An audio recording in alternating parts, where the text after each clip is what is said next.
Arriba la data més esperada, sens dubte, per als amants de la política i també de la comunicació política.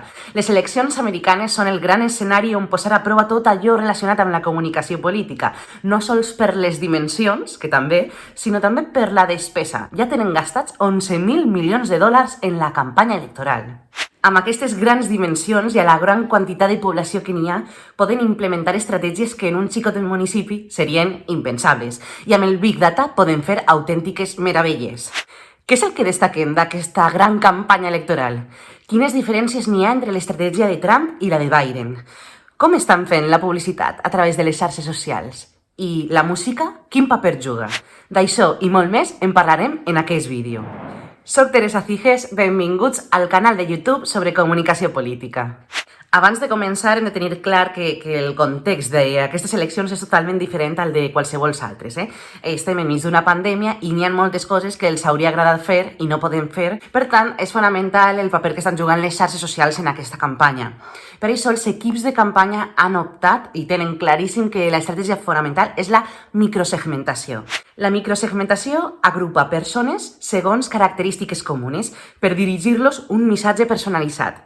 Per exemple, Trump quan es dirigeix a la comunitat latina, no? Agrupa la comunitat latina i els llença un missatge. Ay, por Dios, yo voy a votar por Donald Trump. Però ojo, no sols se segmenta per col·lectius o comunitats, sinó també per estils de vida, interessos, etc. I és ahí on juga un paper fonamental el Big Data.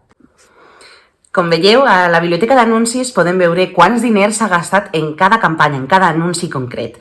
I també com s'ha determinat el públic, la seva aposta més pels homes que per les dones, i per una franja d'edat de 45 a 64 anys sobretot. Ahí posa molt èmfasis els anuncis de Donald Trump.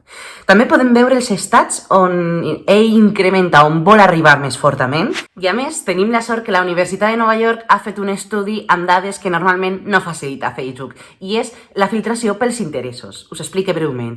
Si abans veien com Trump o Biden havien agafat, no sé, que volien que la publicitat arribara a una dona de 23 anys de Wisconsin, no? per posar per cas.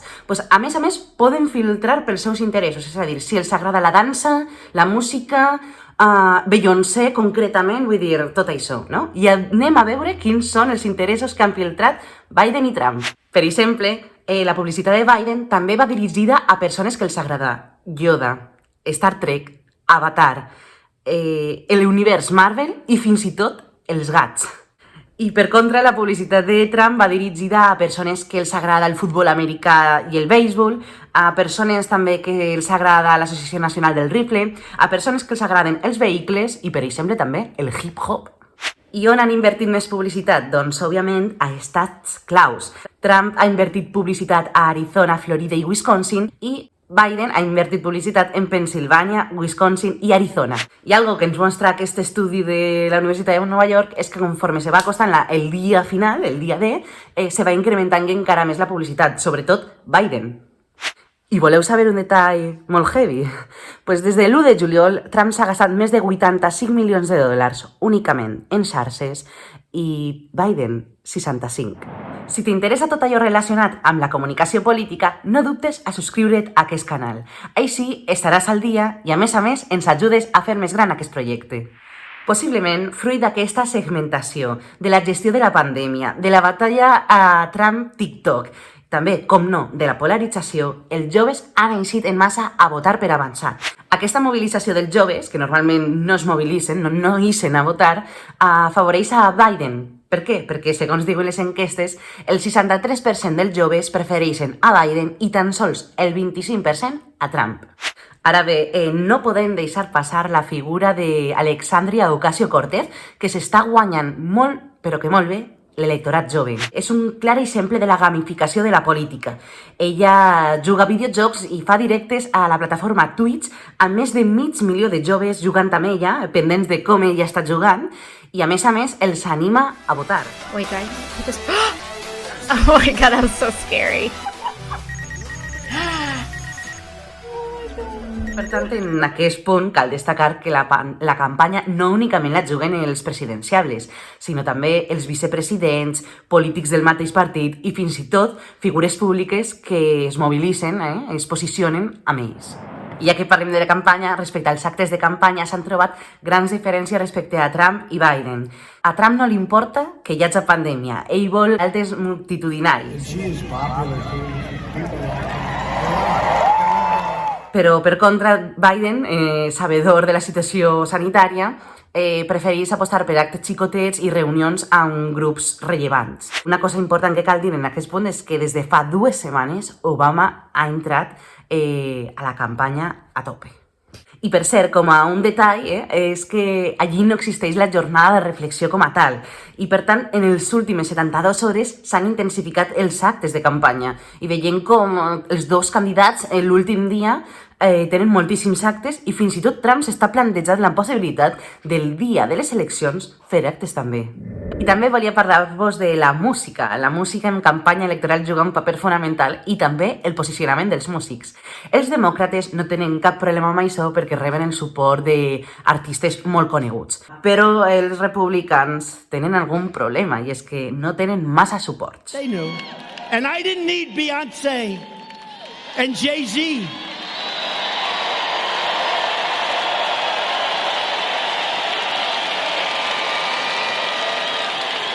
And I didn't need little Bruce Springsteen and all of these people. They got all these people. They'd come in because you couldn't get a crowd. They'd come in, they'd sing, they got Bruce Springsteen. Okay? Trump ha creat una playlist a Spotify en què amb les seues cançons favorites. I com a curiositat cal dir que a les anteriors eleccions també va fer una playlist i van haver artistes com, no sé, Adele o Neil Young que es van queixar perquè no volien formar part d'esta playlist. Doncs sabeu què ha fet Trump? Els ha tornat a posar enguany una altra vegada. A l'altra banda, veient com Biden té molt suport d'artistes internacionalment coneguts com Beyoncé, Taylor Swift, etc. I fa pocs dies, des del perfil de Joe Biden, es va llançar una col·laboració amb The Black Eyed Peas i Jennifer Hudson. Remember what the president said when asked? He said there were, quote, very fine people on both sides.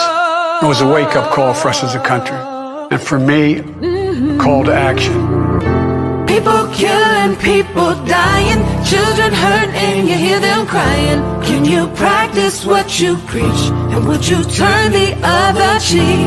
Father, Father, Father, help us. Send some guidance from above. These people got me questioning. Arribats a aquest punt, tan sols podem fer que esperar fins als 3 de novembre i després, amb els resultats a la mà, ja veure quina estratègia ha funcionat millor. El que sí que sabem és que les eleccions americanes són el gran escenari de la comunicació política i nosaltres hem gaudit al llarg d'esta campanya de tots els vídeos, comentaris i apostes comunicatives que han anat fent. Així que tan sols queda esperar el resultat. Biden o Trump? I abans de marxar volia dirigir-me a tots els que arribeu fins ací vídeo rere vídeo, que sou els fidels, els de sempre. Volia explicar-vos per què fa més d'un mes que no publique cap vídeo, no? I estic bé de salut, i el que passa és que la meva situació professional ha canviat. Estic molt contenta de que hagi canviat, el que passa és que no tinc tant de temps per dedicar-li a YouTube. Tot i que vull continuar fent, potser el format ha de ser diferent. Estic replantejant un poc el format perquè crec que també podria ser interessant apostar més pels directes i tot i que els vídeos d'aquest format m'agraden i vull continuar fent-los. El que passa és que, com us heu dit, no podrà ser en la mateixa periodicitat. De totes formes, volia agrair-vos el que arribeu fins ací avui també i donar-vos moltíssimes gràcies per la fidelitat. Això potser no tindrà el mateix ritme que abans, però jo vull continuar amb aquesta aposta, amb aquest projecte i tenint-vos a vosaltres ahir a l'altra part de la pantalla. Moltes gràcies per arribar fins ací i fins al proper vídeo. Adeu! I just have one thing to say. Hang on here.